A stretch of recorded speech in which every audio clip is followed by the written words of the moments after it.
Hello students, good evening.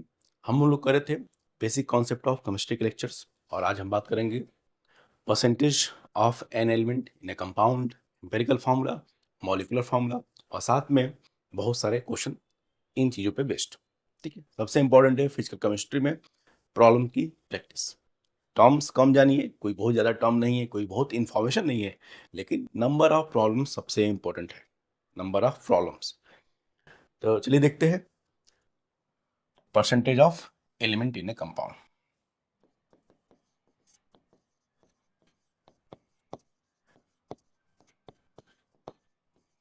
और ये बात कर रहे हैं किस परसेंटेज की? मास परसेंटेज की। लेकिन क्वेश्चन जब भी आएगा वो मास परसेंटेज वर्ड ना मेंशन रखे, डायरेक्ट परसेंटेज ही लिख देते हैं। ये बात बेस्ड है लॉ ऑफ कांस्टेंट प्रोपोर्शन पे, जो हमने पढ़ा है कि किसी भी कंपाउंड में डिफरेंट एलिमेंट्स का जो मास रेशियो है, चाहे मास परसेंटेज है, वो क्या होता है? फिक्स होता है।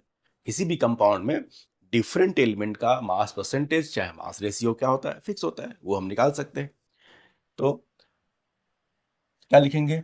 फॉर्मूला अगर लिखना है बहुत simple, mass percentage of element equal to क्या होगा? Equal to mass of element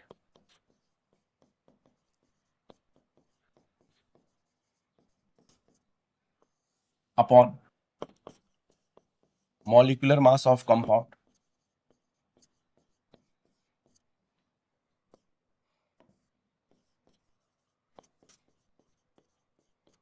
into 100 into 100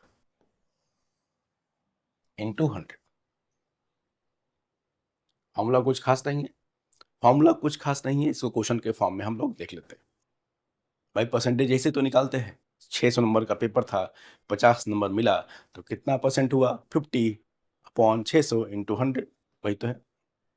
जरा देखिए, फाइंड परसेंटेज ऑफ, ठीक है, चलिए मैं मास परसेंटेज लिख देता हूं, लेकिन क्वेश्चन में यूजुअली मेंशन नहीं रहता है।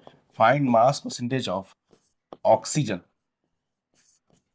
इन H2SO4। Find mass percentage of oxygen in H2SO4। ठीक है, एटॉमिक मासेस में लिख दे रहा हूं ताकि हम मॉलिक्यूलर मास जोड़ सकें। H का 1, सल्फर का 32 और ऑक्सीजन का 16। इस हिसाब से इसका अगर हम जोड़े मॉलिक्यूलर मास,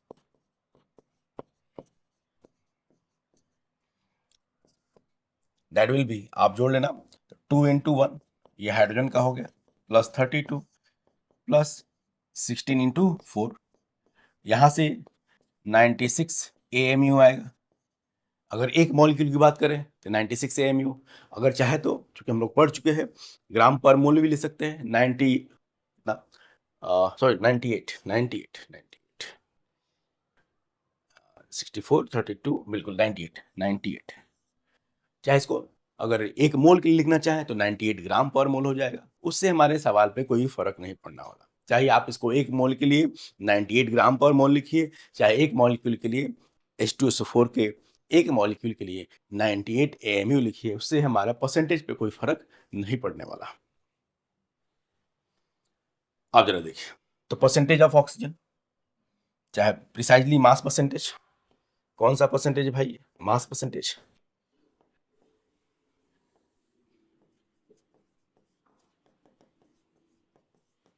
ऑफ ऑक्सीजन। क्या हो जाएगा फॉर्मूला? ऑक्सीजन का मास अपॉन H2SO4 का मास इंटू 100।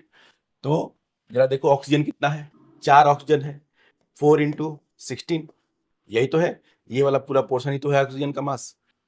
16 इंटू 4, भाई एक एटम 16 है, 4 है तो 4 इंटू 16 डिवाइड बाई 98 मॉलिक्यूल का मास इंटू 100। ऑक्सीजन का मास अपॉन मॉलिक्यूल का मास H2SO4 का मास इंटू 100, देखते हैं कितना आता है।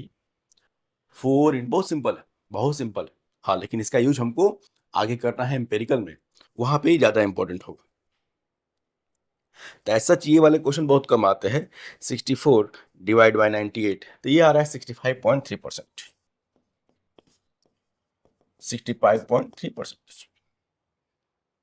इसी में हम चाहे तो और भी निकाल सकते हैं। ठीक है, मास परसेंटेज ऑफ अगर पूछ दे प्लीज याद रखना, मैंने बोल दिया है जब भी ये क्वेश्चन आएगा मास परसेंटेज वर्ड मेंशन नहीं रहेगा, यूजुअली नहीं रहेगा। तो जब भी पूछे इस एलिमेंट का परसेंटेज निकालिए इस कंपाउंड में, तो हम उसको मास परसेंटेज ही मानेंगे। और क्या है, और क्या है, मास percentage of sulphur. Mass percentage of sulphur कितना होगा, सल्फर का मास 32 इंटू सल्फर के कितने एटम हैं, सल्फर का तो एक ही एटम है, अपॉन H2SO4 का मास 98 इंटू 100 इंटू 100 कितना होगा 3200 डिवाइड बाई 98 32.65, ये आ रहा है कितना 32.65%। दिस इज सल्फर का परसेंटेज। अब इसी तरह हाइड्रोजन का निकाल सकते हैं, हाइड्रोजन के लिए करिए तो हाइड्रोजन का मास 2 into 1 भाई, दो हाइड्रोजन है, 2 into 1 अपॉन 98 इंटू 100। या तो आप ऐसा कर सकते हैं, चाहे अब तो कि तीन ही एलिमेंट तो है इसमें, H2SO4 में तीन ही एलिमेंट है, हाइड्रोजन है, सल्फर है और ऑक्सीजन है। ऑक्सीजन का निकाल चुके हैं, सल्फर का निकाल चुके हैं, इसका मतलब बाकी जो 100 में से बचा वो क्या है, हाइड्रोजन है। तो हम डायरेक्ट लिख सकते हैं कि परसेंटेज ऑफ हाइड्रोजन कितना होगा, अरे तीन एलिमेंट है मिला के इनका परसेंटेज तो 100 ही होगा। ठीक है, ठीक है, 100 माइनस इन दोनों का परसेंटेज, सिंपल, 100 माइनस बाकी दोनों का परसेंटेज जो आप निकाल चुके हो, ये यहां से निकाल सकते हैं परसेंटेज ऑफ हाइड्रोजन। नोट कर लो।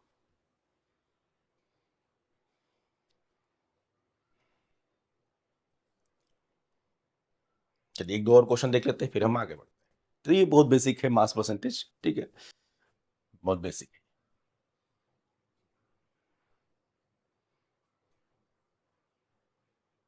चलिए नेक्स्ट देखते हैं।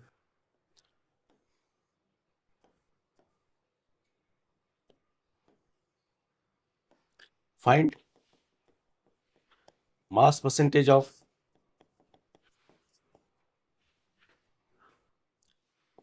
Carbon in CO2।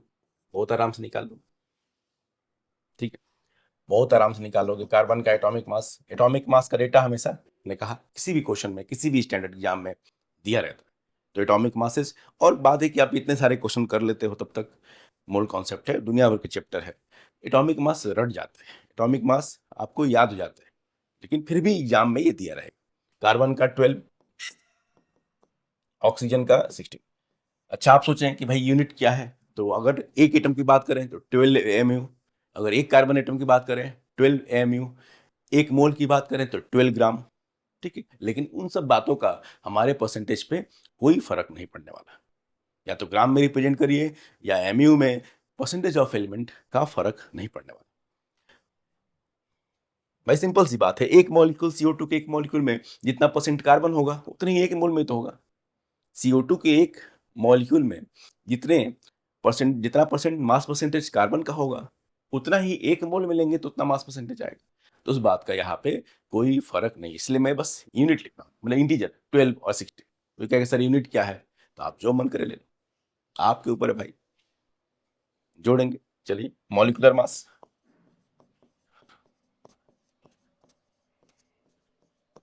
Molecular mass of CO2 जोड़ लो, मोल में बराबर किया इसको 12 प्लस 2 इंटू 16, कितना आ गया 44। अब 44 को एक मॉलिक्यूल के लिए हम AMU लिख सकते हैं, अगर एक मॉलिक्यूल CO2 का है तो दिस मच AMU। एक मोल की बात करें तो 44 ग्राम पर मोल, ठीक है, लेकिन उससे कैलकुलेशन पे परसेंटेज ऑफ कार्बन पे कोई फर्क नहीं पड़े। ठीक, तो तू कोई कोई कहे कि सर नहीं मोलर मास वर्ड यूज करें, कर लो भाई, हम sir molar mass of CO2 लिखेंगे, 44 ग्राम पर मोल लिखेंगे, उससे फर्क नहीं पड़ना। तो इन सब चीजों में मत उलझिएगा। तो परसेंटेज ऑफ कार्बन क्या होगा, कार्बन का मास 12 इंटू 1, भाई एक ही एटम है कार्बन का, अपॉन CO2 का मास इंटू 100 इंटू क्या है, ठीक है, कितना आएगा ये 1200 डिवाइड बाई 44, 27.27%। बाकी ऑक्सीजन का परसेंटेज, अब यहाँ तो दो ही एलिमेंट है कार्बन और ऑक्सीजन, तो 100 में से घटा दीजिए, इतना परसेंट आ जाएगा, जो भी ये आए उतना परसेंट क्या होगा, ऑक्सीजन होगा, उतना परसेंट क्या होगा, ऑक्सीजन होगा। चलिए नेक्स्ट क्वेश्चन देखते हैं। अ मॉलिक्यूल हैज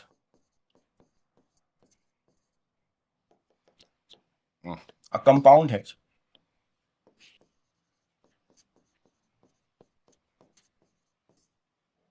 8% सल्फर, बहुत basic question, 8% sulphur, find minimum molecular mass, find minimum molecular mass of that compound,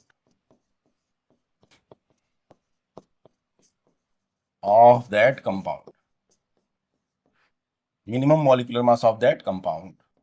sulphur का एटॉमिक मास कितना है? 32। 8% सल्फर है उस कंपाउंड में, ठीक है, तो उसका मिनिमम मॉलिक्यूलर मास क्या हो? अब यहाँ मिनिमम बहुत इंपॉर्टेंट है भाई। मिनिमम तब आएगा जब सल्फर का एक एटम तो हो, मिनिमम तभी तो आएगा उस कंपाउंड में सल्फर का एटलीस्ट एक एटम होना चाहिए। सल्फर का कुछ परसेंटेज है तो मिनिमम ऑब्वियस है, सल्फर के एटम बढ़ेंगे तो मास बढ़ता जाएगा, तो वो इसलिए पूछ रहा है मिनिमम मॉलिक्यूलर मास। हम यही निकाल भी सकते हैं, हम इतना ही निकाल सकते हैं इस कंपाउंड के बारे में। तो मिनिमम मॉलिक्यूलर मास अगर, ठीक है, निकालना है, परसेंटेज ऑफ सल्फर कितना है? 8, और हम सल्फर के कितने एटम मानेंगे? एक एटम, अपॉन मॉलिक्यूलर मास, ठीक है। मैक्सिमम तो कितना भी हो सकता है, मैक्सिमम नहीं निकाल पाएंगे, ये मत सोचना कि सर मैक्सिमम वाला भी निकाल दीजिए, वो तो सल्फर के एटम बढ़ते जाएंगे, लेकिन मिनिमम इतना तो होगा ही। सल्फर एटम है, एलिमेंट है अगर सल्फर, तो एक एटम तो बिल्कुल होगा, उससे ज्यादा भी हो सकता है, लेकिन ये मिनिमम पूछ ही रहा है, क्योंकि उतना ही निकाल ही सकते हैं। तो मॉलिक्यूलर मास कितना आ गया यहाँ से? 400, 400, 400, ठीक है। एक मॉलिक्यूल का मास 400 है, एक मोल का मास 400 ग्राम।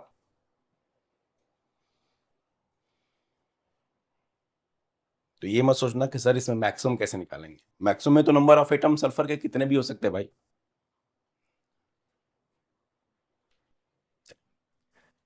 अब तो ये हमने देखा कि अगर कंपाउंड का फॉर्मूला पता है, मॉलिक्यूलर फॉर्मूला, तो बिल्कुल उसमें जो एलिमेंट हैं उनके एटॉमिक मास ही पता है, तो हम उनका परसेंटेज निकाल सकते हैं। ये तो किया, कंपाउंड का फॉर्मूला लिखा, जो जो एलिमेंट उसमें आ रहे थे उनके एटॉमिक मास अगर हमको पता है तो उन एलिमेंट्स के हम मास परसेंटेज निकाल सकते हैं। अब थोड़ा क्वेश्चन को बदलते हैं, अगला टॉपिक हम शुरू करें उससे पहले थोड़ा, ठीक है, देखते हैं कि किस तरह से अभी तक की बातों से आगे कनेक्टिविटी है ना, रैंडम नहीं है, चीजें सीक्वेंस में होती है। A compound contains a compound contains 80% carbon and 20% hydrogen, 20% hydrogen, चाहे क्वेश्चन में लिख देगा 80% carbon and rest hydrogen. Rest का मतलब जो 100 में से बचा, रेस्ट का मतलब हुआ जो 100 में से बचा। 80% कार्बन है, 20% hydrogen. Find its molecular formula. देखा, थोड़ा रिवर्स क्वेश्चन और कुछ नहीं, मॉलिक्यूलर फॉर्मूला दिया था, आपने परसेंटेज निकाल लिया। अब ये कह रहा है कि चलिए मैं परसेंटेज आपको बता रहा हूं, आप निकालिए मॉलिक्यूलर फॉर्मूला। ट्राई करते हैं पहले, ठीक, बिल्कुल मैथमेटिक्स तो पता ही है हमको। लेट, मॉलिक्यूलर फॉर्मूला निकालने के लिए हमको क्या चाहिए कि उस कंपाउंड में कार्बन के कितने एटम हैं और हाइड्रोजन के कितने एटम हैं, ये तो चाहिए। कार्बन कितने एटम है, उसके एक मॉलिक्यूल में कार्बन कितना एटम है और हाइड्रोजन कितने एटम है, तो पता चल जाएगा। अगर वो नंबर ऑफ एटम आप निकाल पाए कार्बन के और हाइड्रोजन के, तो बिल्कुल मॉलिक्यूलर फॉर्मूला आ जाएगा। तो let molecular formula is equal to CxHy। मान लेते हैं उसका फॉर्मूला क्या है, CxHy, एक्स और वाई निकालना है, आ जाएगा। देखते अब जो अब तक हमने पढ़ा उसको यूज करते हैं परसेंटेज वाले को। तो अगर फॉर्मूला ये है तो उसका मॉलिक्यूलर मास कितना होगा, कितना? Cx है तो कितना हो गया? 12x, और x इंटू 12, एक कार्बन का 12 होता है, plus y into 1, 12x plus y, अगर फॉर्मूला CXHY है तो उसका मॉलिक्यूलर मास क्या होगा 12x प्लस वाई। ठीक, अब percentage of carbon 80 equal to क्या होगा, कार्बन का मास, यही होगा कार्बन का परसेंटेज क्या होगा, कार्बन का मास कितना है, कितने कार्बन है भाई 12 इंटू एक्स, भाई अगर एक्स एटम है तो 12x अपॉन मॉलिक्यूल का मास इंटू 100, ये आ गया, ये हमारा, ठीक है, पहला इक्वेशन हो गया। दो अननोन है, दो इक्वेशन चाहिए हमको, बिल्कुल मैथमेटिक्स तो जानते हैं भाई, दो वेरिएबल है तो दो इक्वेशन चाहिए, वो अगर आ गया तो बिल्कुल आ जाएगा एक्स वाई, और बहुत आसानी से हमारा काम हो जाएगा। पहला इक्वेशन हमने लिखा किसके परसेंटेज के लिए, तो पहला लिखा हमने कार्बन के परसेंटेज का इक्वेशन लिख दिया, कार्बन का परसेंटेज इक्वल टू कार्बन का मास अपॉन कंपाउंड का मास इनटू 100। थोड़ा इसको सिंपलीफाई कर ले, इतना बड़ा कौन करेगा, ये 4 हो गया, ये 5 हो गया, 4 से ये 3 हो गया, इतना कर लोगे, और ये आ रहा है 12x plus Y is equal to 15x, चाहे यहां से हम लिख सकते हैं, यहां से क्या लिख सकते हैं 3x equal to y, 3x equal to Y.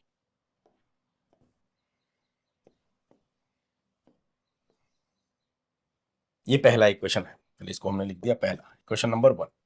अब इसी तरह से हाइड्रोजन का वाला परसेंटेज वाला इक्वेशन लिखेंगे, हाइड्रोजन है कितना परसेंट 20%, तो 20 इजकल टू 1 इंटू वाई, भाई हाइड्रोजन का एटॉमिक मास 1 होता है, वाई एटम है तो y upon 12x plus y into 100, यही तो होगा, ये हाइड्रोजन के परसेंटेज वाली बात। अब यहां से कैंसिल करो, ये 5 12x plus Y is equal to कितना 5y, यहां से आएगा, आप यहां से कर लेना 12x इजकल टू बहुत आसानी से 4y, चाहे y equal to 3x, y equal to 3x, ये क्या होगा, अब देखिए जरा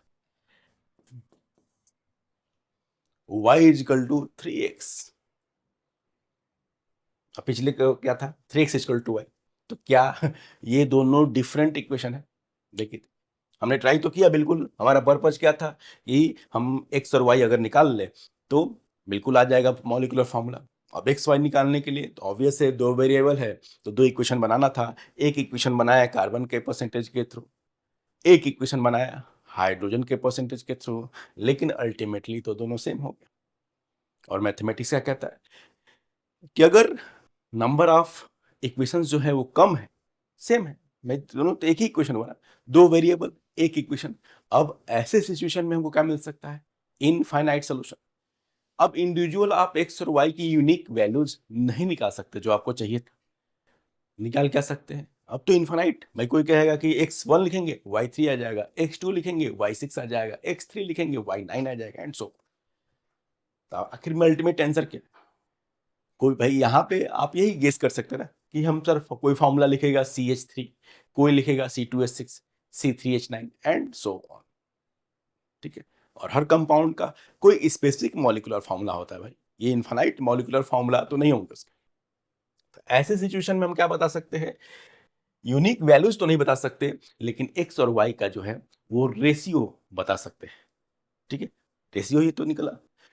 अब ऐसे केस में हम क्या बता सकते हैं, एग्जैक्ट मॉलिक्यूलर फॉर्मूला तो आप नहीं बता सकते हैं, लेकिन आप एक चीज बता सकते हैं कि सर उनका सिंपलेस्ट जो रेशियो है, फॉर्मूला नहीं बता सकते बिल्कुल, सर उनका जो सिंपलेस्ट रेशियो है दैट इज 3:1, चाहे चलो इसको लिख देते हैं 1:3, ये सिंपलेस्ट जो रेशियो है कार्बन और हाइड्रोजन का वो कितना है, कितना हो जाएगा CH3, अरे कार्बन को 1 लिया, एक्स को 1 लिया तो वाई कितना है, ऐसे केस में आप क्या बता सकते हैं सिंपलेस्ट ट्रेस। तो ये देखा हमने कि अगर मॉलिक्यूलर फॉर्मूला दिया है तो परसेंटेज आप निकाल सकते हैं, अभी किया था, लेकिन परसेंटेज अगर दे दिया तो मॉलिक्यूलर फॉर्मूला बहुत मुश्किल है यूजुअली, ठीक है, मतलब मोस्टली नहीं ही आएगा। अब आयनिक कंपाउंड हो तो उनका आ जाएगा अलग बात है, लेकिन मोस्टली जो है नहीं आएगा अगर परसेंटेज देके आपको मॉलिक्यूलर फॉर्मूला पूछ दे। हम क्या निकाल सकते हैं एटम्स का सिंपलेस्ट रेशियो, अब यही रेशियो आ जाता है क्या, यही रेशियो क्या कहलाता है एम्पेरिकल फॉर्मूला। डेफिनेशन आप लिखेंगे, फिर हम सवाल भी करेंगे। यह रेशियो क्या कहलाता है? Empirical formula. पहले समझो समस्या कहाँ थी, इसलिए मैंने कहा थोड़ा कनेक्शन देखिए।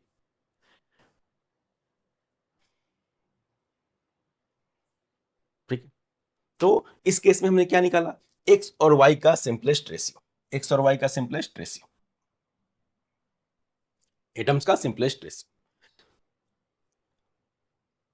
अब जरा देखो, अगर यहां से डायरेक्ट अगर हमको एक फॉर्मूला निकालना है एक्स और वाई के लिए, तो अगर हमको कहे भाई आप यही तो निकाले हैं एक्स इज टू वाई, आपने इसी का एक रेशियो निकाला है, वही रिपोर्ट आप कर पाए इस इक्वेशन से।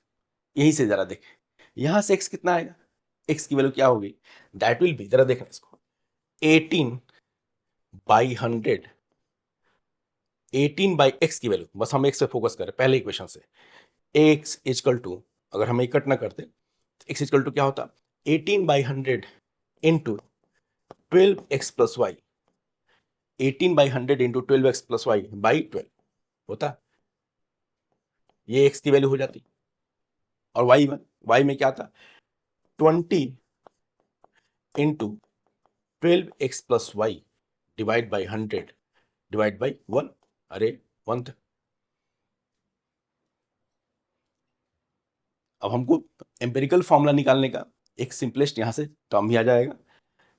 तो यहां से देखो ये 12x+y और बाई 100 ये कैंसिल आउट हो गया, तो क्या आया? रेशियो क्या आया? 18/12 इज टू 20/1।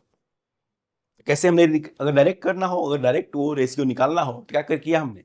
जो परसेंटेज है वो सब अल्टीमेटली कट के तो वही आया, जो परसेंटेज है डिफरेंट एलिमेंट का, उसको उनके रिस्पेक्टिव एटॉमिक मास से डिवाइड कर दिया और उसको सिंप्लीफाई कर देंगे। क्या किया हमने? अगर एम्पेरिकल फॉर्मूला निकालना है, एम्पेरिकल मतलब सिंपलेस्ट रेशियो निकालना है एटम्स का, तो percentage of that element upon atomic mass of that element, इस तरह करके उनका एक हमने रेशियो बना लिया। 80/12 कार्बन का परसेंटेज अपॉन कार्बन का एटॉमिक मास, 20/1 हाइड्रोजन का परसेंटेज अपॉन हाइड्रोजन का एटॉमिक मास। ठीक है, ये आप मत नोट करो, कोई जरूरत नहीं है, हम डायरेक्ट यूज करें, ये आप मत नोट करें, लेकिन यहां से कंक्लूजन हमारा आगे आएगा। तब लिखते हैं डिफिनेशन क्या है एम्पिरिकल फॉर्मूला का।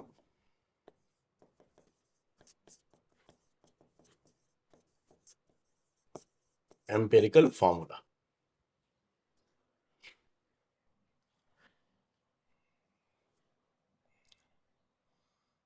it is the simplest integral ratio, ये क्या है? सिंपलेस्ट भी और integral ratio of different atoms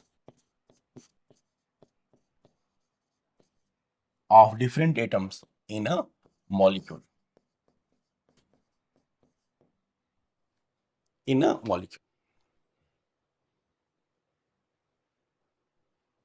तो एक बार उस क्वेश्चन को हम डायरेक्ट कर लेते हैं, फिर से उस क्वेश्चन को थोड़ा मॉडिफाई करके लिखते हैं। क्वेश्चन पूछा था हमने मॉलिक्यूलर फॉर्मूला, लेकिन वो निकाल तो पाए नहीं, आप मॉलिक्यूलर फॉर्मूला नहीं निकाल पाए। बहुत हद तक बहुत मेहनत करने के बाद आप यही पहुंचे कि सर सिंपलेस्ट रेशियो तक बता सकते हैं, क्योंकि इसके मॉलिक्यूलर फॉर्मूला तो इन्फिनाइट आ जाते हैं, आ जा रहे हैं वहां से, जो कि सच सही तो है नहीं। हर कंपाउंड का एक यूनिक मॉलिक्यूलर फॉर्मूला होता है भाई। ठीक है, तो हमने क्या रिपोर्ट कर पाया हम वहां तक? सिंपलेस्ट वो इंटीग्रल रेशियो। तो जरा देखिए, और फिर हमने शॉर्टकट भी निकाला, वैसे ध्यान देना, वो शॉर्टकट निकाल रहे थे कि इंपेरिकल फॉर्मूला कैसे निकाले, percentage divide bye respective atomic mass. उसी क्वेश्चन को फिर से कर ले, फाइंड एम्पेरिकल, फिर और करते हैं, फॉर्मूला ऑफ अ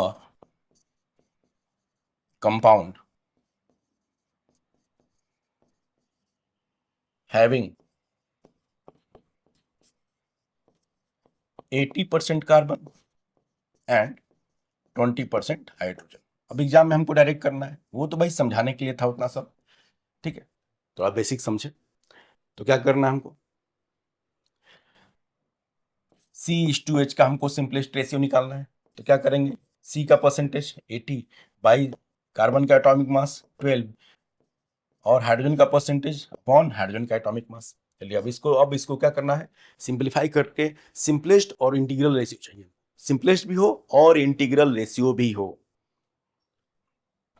4 और ये 4 से हो गया 3 से मल्टीप्लाई कर देंगे तो ये आ जाएगा 1:3। तो एम्पेरिकल फॉर्मूला क्या होगा? Empirical formula simplest integral ratio of different atoms that will be CH3। इतना ही रिपोर्ट आप कर पाओगे एग्जैक्ट मॉलिक्यूलर फॉर्मूला के लिए। ठीक है, अब एग्जैक्ट मॉलिक्यूलर फॉर्मूला इसका क्या क्या हो सकता है? CH3, C2H6 हो सकता है, C3H9 हो सकता है, तमाम C4H12 हो सकता है। फिर उसमें से कौन सा लें, उसके लिए कुछ और जानकारी हम आगे बिल्कुल चाहिए। इस इतने लिमिटेशन में तो आप नहीं निकाल पाओगे एग्जैक्ट मॉलिक्यूलर का फॉर्मूला। कुछ और जानकारी जो चाहिए, जो आगे हम क्वेश्चन में देखेंगे। एम्पेरिकल फॉर्मूला अब बड़ा सिंपल है, परसेंटेज डिवाइड बाय एटॉमिक मास, और फिर उसका सिंपलीफाई करके सिंपलेस्ट इंटीग्रल रेशियो निकालना है। अब यहाँ तो ऐसा रेशियो था, परसेंटेज था, ठीक है, कि बड़ा अच्छे से डिवीजन आसानी से हो गया।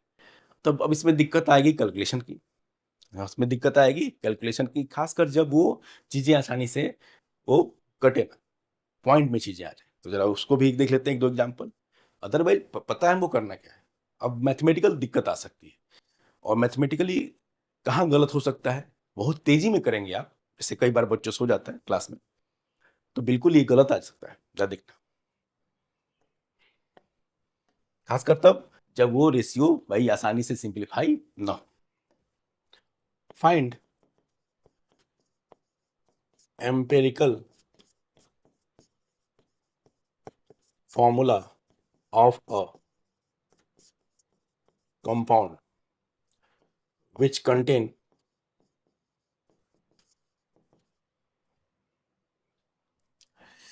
1 minute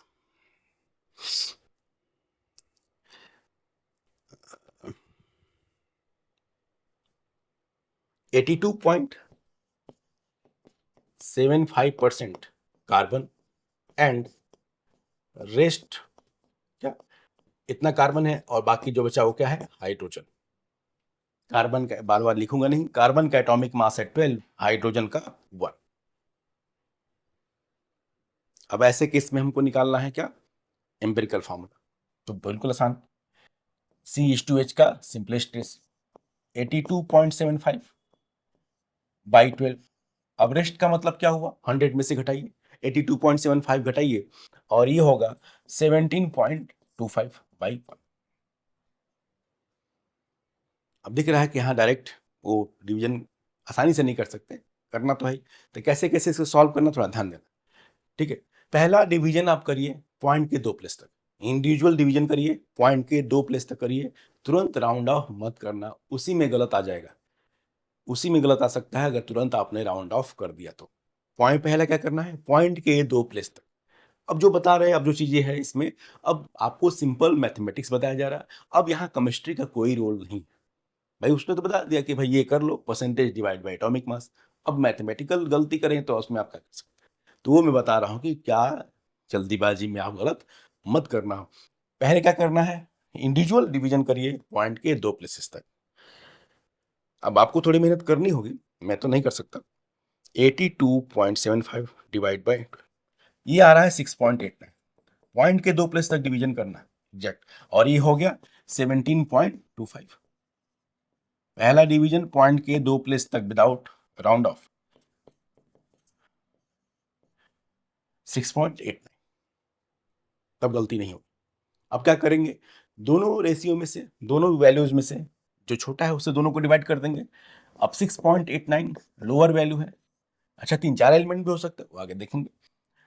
तो 6.89 से दोनों को डिवाइड कर, फिर आएगा ये कितना?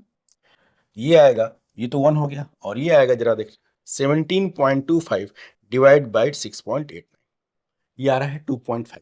अब 2.5 आ गया तो आप इसको ये नहीं 2 लिख दिया, 3 लिख दिया कि अरे चलो राउंड ऑफ कर देते हैं, इंटीग्रल लाना है, 1 आ गया, 1 आ ही गया है, 2.5 को हमने 3 लिख दिया, 2.6 आ रहा है तो तुरंत 3 लिख दिया, 2.9 को 3 लिखना उचित है, इतना आप जानते हैं राउंड ऑफ मैथमेटिक्स। ठीक है, 2.5 को 2 लिखना चाहे 3 लिखना बहुत गलत हो जाएगा, तो बेहतर है कि इसको क्या लिखें हम?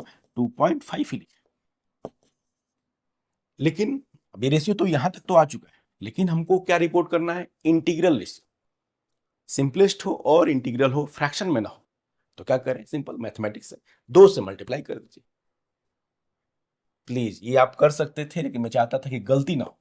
तुरंत राउंड ऑफ नहीं करना है, खासकर जब एग्जैक्ट डिवीजन ना हो रहा हो, पॉइंट पे चीजें आ रही हो, तो आपको तुरंत राउंड ऑफ नहीं करना है, गलत हो जाएगा। और एग्जाम में वैसा ही दे देते हैं, और दोनों ऑप्शन रहते हैं जो आपने पहली बार सोचा होगा, आसान वाला, जो गलत हो जाए। ठीक है, तो 1:2.5 मतलब क्या करेंगे, 2 से मल्टीप्लाई, तो क्या होगा एम्पेरिकल फॉर्मूला, C2H5, 2 से मल्टीप्लाई कर दो, this is empirical formula C2H5।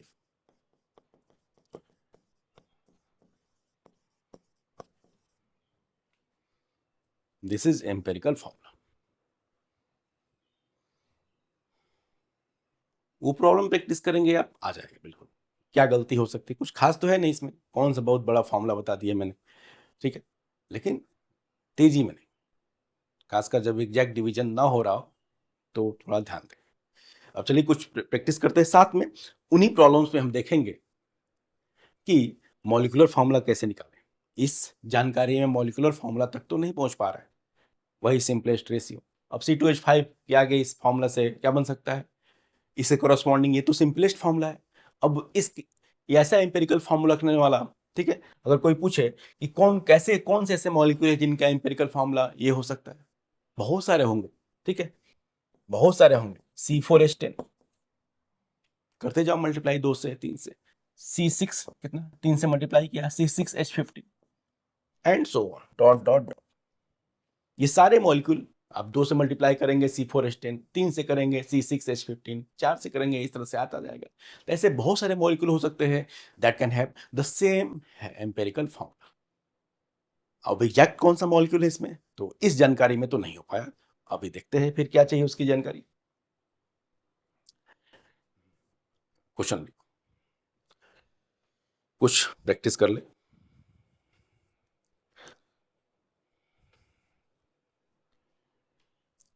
Determine empirical formula of A compound.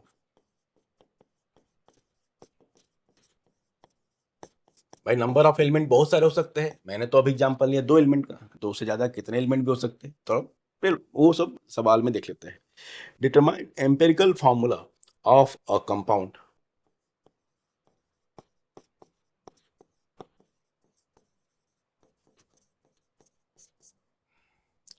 which contain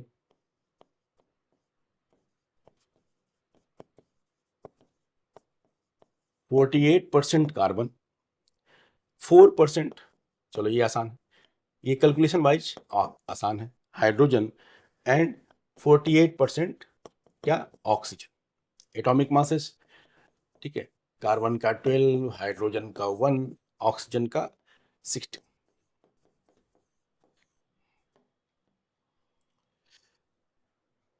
carbon का 12, हाइड्रोजन का 1, ऑक्सीजन का 16।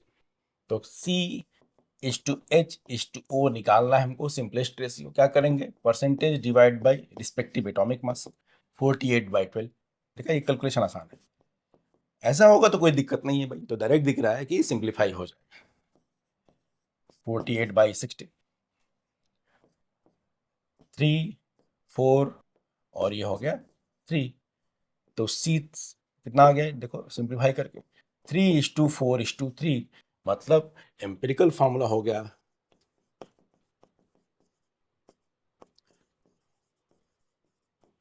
C3H4O3, C3H4O3।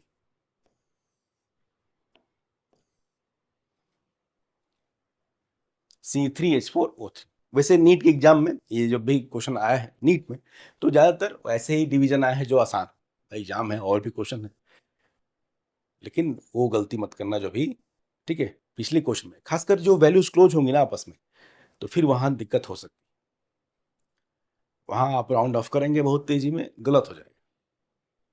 एक ही गलती होती है एम्पेरिकल फॉर्मूला वाले क्वेश्चन में मैक्सिमम स्टूडेंट से, वो वही बताया मैंने, बाकी क्या है कुछ नहीं, कौन सा बहुत बड़ा फॉर्मूला है। अब देखो जरा, अभी मैंने बोला कि इस जानकारी में हम, इतनी जानकारी में तो हम एम्पिरिकल फार्मूला तक पहुंच पाए। अब आगे पूछ दे मॉलिक्यूलर फार्मूला क्या होगा, जैसा आपने देखा, इसमें मल्टीप्लाई करते जाइए, कोई पूछे इस एम्पिरिकल फार्मूला के करस्पॉन्डिंग कौन कौन से मॉलिक्यूलर फार्मूला हो सकते हैं, इनफाइनाइट हो सकते हैं। 2 से मल्टीप्लाई करिए इस पूरे में, 3 से करिए, 4 से करिए, करते जाइए। अब एग्जैक्ट कौन सा होगा उसके लिए क्या जानकारी चाहिए वो हम नेक्स्ट क्वेश्चन में उसको देख लेंगे। भाई वो जो मल्टीप्लाई फैक्टर, ये तो बोला जा रहा है कि भाई मॉलिक्यूलर फार्मूला कैसे आएगा, अगर इसमें हम 2 से मल्टीप्लाई करेंगे तो कुछ आ जाएगा मॉलिक्यूलर फार्मूला, 3 से करेंगे तो कुछ आ जाएगा, 4 से कुछ आ जाएगा, तो किससे करें, वो मल्टीप्लाइंग फैक्टर क्या होना चाहिए, उसके लिए क्या इंफॉर्मेशन चाहिए, वो हम देखते हैं next question.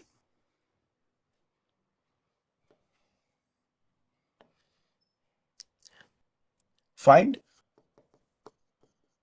Empirical formula of a compound, empirical formula of a compound having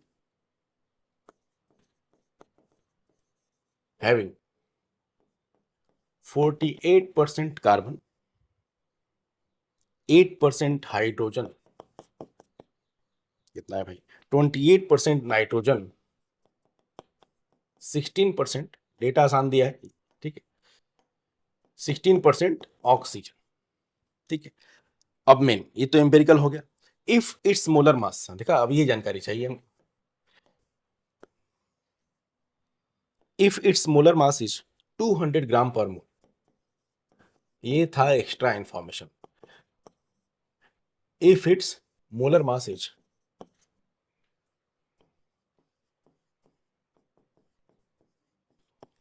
200 ग्राम पर मोल,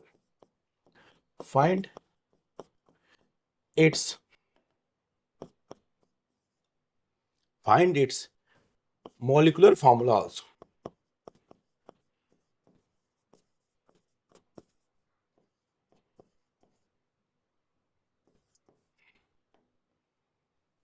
Find its molecular formula also.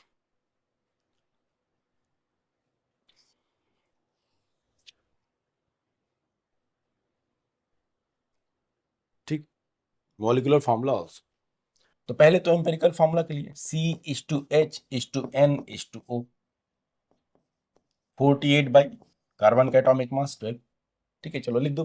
Carbon का 12, H का 1, N का 14, O का 16, ये है respective atomic masses.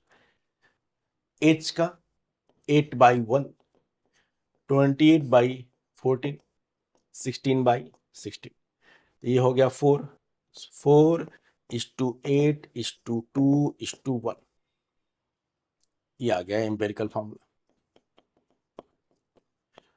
Empirical formula ये तो हम कर ही आ रहा है, C4H8N2O, क्या होगा एम्पेरिकल फार्मूला, C4H8N2O, नोट कर।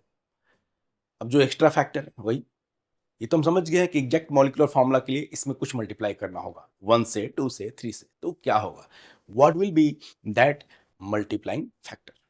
आप देखो, अब यहां से निकालेंगे हम एक टर्म एम्पेरिकल मास,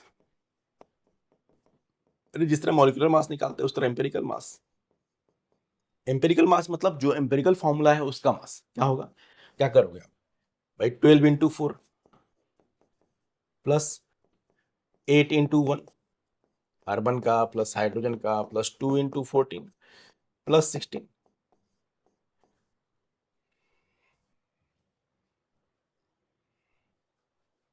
देखते हैं, 48 प्लस 8 56 प्लस 16 56 प्लस 16 72, ये आएगा 100। देख लो जरा, इसको जोड़ लो, एम्पेरिकल मास कितना आएगा इसका, 100 आ गया। इसका एम्पेरिकल मास कितना आएगा, 100। अब मेन हमारा पर्पज वही है, वो मल्टीप्लाइंग फैक्टर क्या होगा, इस चीज में पूरे रेशियो में 1 से करें मल्टीप्लाई की 2 से, ताकि हम मॉलिक्यूलर फार्मूला तक पहुंच पाए।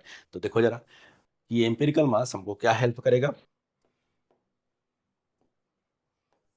देखिए, मल्टीप्लाइंग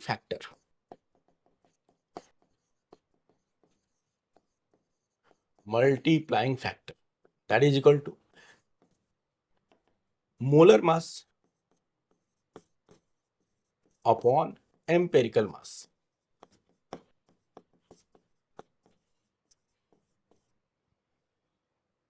भाई एग्जैक्ट जो मॉलिक्यूल होगा वो इसी का तो कोई मल्टीपल होगा, 100 इंटू 1 होगा, 100 इंटू 2 होगा, ठीक है, 100 क्या उसका मोलर मास यही तो होगा, 100 का कोई मल्टीपल, तो वो कितना है molar mass exact 200। Molar mass कितना है 200, तो कितना हो गया मोलर मास, अरे मल्टीप्लाइंग फैक्टर 200/100, मतलब क्या हो गया 2। मतलब अगर हम इस रेशियो में 2 से मल्टीप्लाई कर दे ओवरऑल, तो एग्जैक्ट मॉलिक्यूलर फॉर्मूला आ जाएगा। तो मतलब ये जानकारी हमको चाहिए थी, ये जानकारी चाहिए थी। तो मॉलिक्यूलर फॉर्मूला क्या होगा,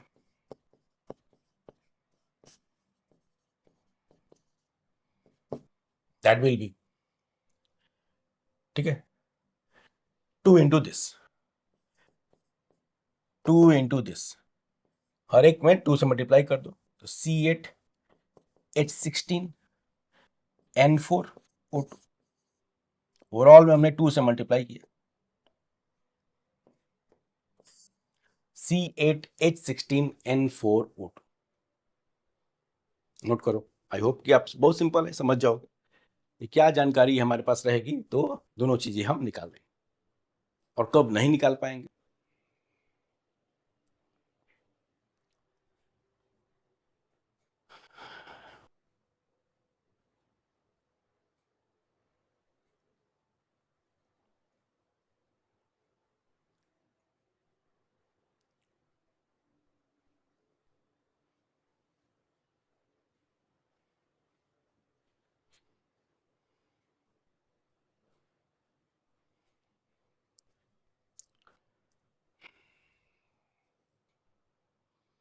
सेम टाइप का क्वेश्चन है, इसको कर लेना, नोट कर लो इसको, बहुत बहुत आसानी से कर लोगे, ठीक है।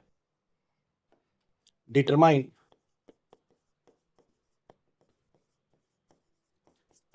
Empirical and molecular formula of a compound having 60% carbon,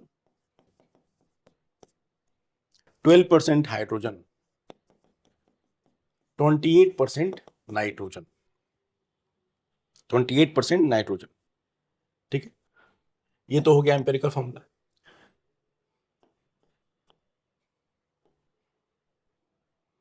if molar mass is 300 ग्राम पर मोल, इफ मोलर मास कंपाउंड का इज 300 ग्राम पर मोल, find its molecular formula also,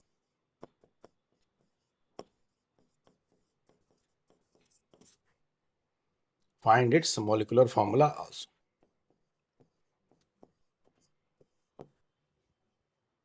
बहुत आसानी से, आई होप कि, ठीक है, बहुत, ठीक है, आराम से आप ये चीजें सॉल्व कर लोगे। एटॉमिक मास चलो मेंशन कर दो, कार्बन का 12, हाइड्रोजन 1, N 14,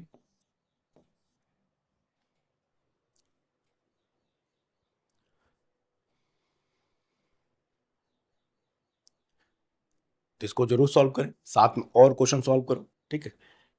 लेक्चर कैसा लगा आप कमेंट बॉक्स में बताइए, ठीक है। और इस क्वेश्चन का आंसर भी अगर हो सके तो, बहुत खास नहीं है, तो अगर मन करे तो आप कमेंट बॉक्स में इसका आंसर भी लिख सकते हैं, ठीक है।